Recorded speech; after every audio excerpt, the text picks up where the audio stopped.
और रुक करेंगे बड़ी खबर का। बड़ी और अहम जानकारी इस वक्त की आपको बता दें तो इस वक्त की ये बड़ी और अहम जानकारी टीवी स्क्रीन पर WFI के मामलों की निगरानी के लिए बनाई कमेटी। बड़ी और अहम जानकारी, मैरीकॉम की अध्यक्षता में कमेटी बनाई गई है। तो वहीं आपको बता दें कि 5 सदस्यीय कमेटी का गठन किया गया है। ब्रजभूषण सिंह अपने पद पर काम नहीं करेंगे। इसके अलावा आपको बता दें कि WFI के मामलों की निगरानी के लिए कमेटी बनाई गई, जहां पर मैरीकॉम की अध्यक्षता में ये कमेटी बनाई गई है। तो 5 सदस्यीय कमेटी का गठन किया गया है। और साथ ही आपको ये भी जानकारी दे दें कि ब्रजभूषण सिंह अपने पद पर काम नहीं करेंगे। तो इस वक्त की बड़ी और अहम जानकारी, मैरीकॉम की अध्यक्षता में 5 सदस्यीय कमेटी का गठन किया गया है। वहीं कमेटी इस पूरे मामले की निगरानी भी करेगी और साथ ही ब्रजभूषण सिंह अपने पद पर काम नहीं करेंगे। तो WFI के मामलों की निगरानी के लिए इस कमेटी का गठन किया गया है और मैरीकॉम की अध्यक्षता में कमेटी बनाई गई है। वैसी खबर पर स्पर्श शर्मा हमारे साथ जुड़ गए। स्पर्श, सबसे पहले आपसे जानना चाहेंगे, 5 सदस्यीय कमेटी का गठन किया गया है, क्या पूरी जानकारी मिली और कब से जो है ये कमेटी अमल में लाई जाएगी? देखिए, बिल्कुल बड़ी जानकारी है। जो एक ओवरसाइट कमेटी है उसका जो गठन है वो खेल मंत्रालय की तरफ से जो है किया गया है।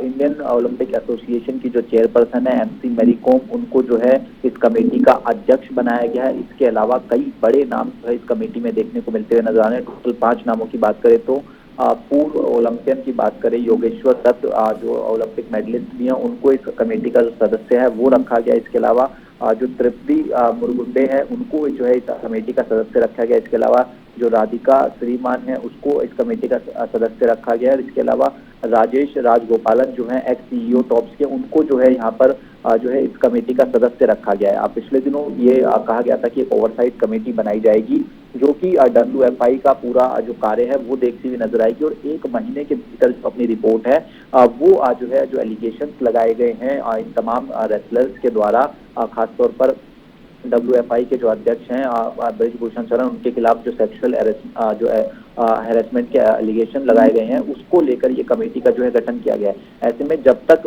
ये जो कमेटी अपनी रिपोर्ट नहीं देती है तब तक यही कमेटी की बात की जाए तो ये जो WFI का जो काम है वो देखती हुई नजर आएगी। तो ये बड़ी जानकारी है कि जिस तरीके से पिछले दिनों जो रात में देर रात तक बैठक चलती हुई नजर आई थी, लगभग 6 साढ़े 6 घंटे के आसपास वो बैठक जो है अनुराग सिंह ठाकुर खेल मंत्री के आवास पर चलती हुई नजर आई थी, जिसके बाद पहलवानों ने अपना धरना जो है खत्म किया था।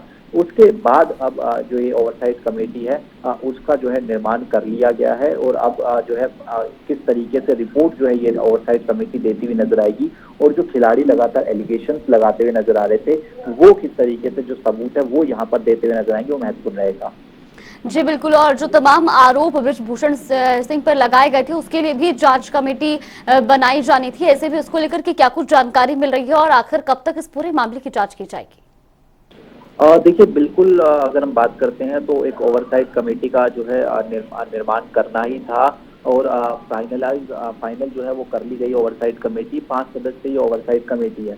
ऐसे में अब कई गंभीर आरोप थे। सेक्सुअल हैरेसमेंट की बात की जाए तो उसके साथ साथ जो जान से मारने की धमकी थी उसका जो है आरोप लगते हुए नजर आए थे। इसके अलावा जो फाइनेंशियल मिसमैनेजमेंट देखने को मिलता हुआ नजर आता था उसके आरोप यहाँ पर देखने को मिलते नजर आए थे। और उसके साथ साथ अगर बात करते हैं तो जो फंक्शनिंग ऑफ फेडरेशन था उसका भी आरोप जो है यहाँ पर जो है जो कई अहम खिलाड़ी हैं जिन्होंने देश का नाम रोशन किया है उनकी तरफ से जो है लगाए गए थे। ऐसे में इसलिए जो ये पूरी कमेटी है उसका निर्माण जो है किया गया। अब ये कमेटी 1 महीने के भीतर जो रिपोर्ट है वो कहीं ना कहीं जो है देती हुई नजर आएगी। इस बीच ब्रजभूषण शरण जो है उनको जो भी डे टू डे एक्टिविटीज हैं उससे जो है अलग रखा गया। ऐसे में ये कमेटी अब जो तमाम खिलाड़ी हैं जिन्होंने आरोप लगाए थे उनसे भी संपर्क करती हुई नजर आएगी। दूसरी तरफ जो ब्रजभूषण शरण है उनका भी पक्ष जो है सुनती हुई नजर आएगी और उसके आधार पर अपनी रिपोर्ट जो है तैयार करती हुई 1 महीने के अंदर नजर आएगी कि किस तरीके से जो एलिगेशंस लगाए गए थे वो ठीक थे या नहीं थे, या फिर किस तरीके से जो रिपोर्ट है वो देती हुई नजर आएगी। जी, इस पर बहुत बहुत धन्यवाद आपको हमारे साथ जुड़ने के लिए और तमाम जानकारी हम तक पहुंचाने के लिए। तो ये बड़ी खबर आपको बता रहे जहां पर 5 सदस्यीय कमेटी का गठन कर दिया गया है। वहीं केंद्रीय खेल मंत्री अनुराग ठाकुर ने क्या कुछ कहा है वो भी आपको सुनवाते हैं। फेडरेशन ऑफ इंडिया के अध्यक्ष अपने पद पर काम नहीं करेंगे, उससे दूर रहेंगे दैनिक कार्यों से, और जो रेसलिंग फेडरेशन का काम है, ये ओवरसाइट कमेटी वो भी उन दिनों तक देखे जब तक कमेटी का गठन किया गया है, और जो गंभीर आरोप लगे हैं उन पर भी वो जांच करेगी। ओवरसाइट कमेटी का जैसे मैंने अनाउंसमेंट की थी, हम बनाएंगे। आज मैं यहाँ आपको बताना चाहता हूँ कि ओवरसाइट कमेटी मैरी कॉम जो हमारी वर्ल्ड चैंपियन है, उनकी अध्यक्षता में हम बना रहे हैं।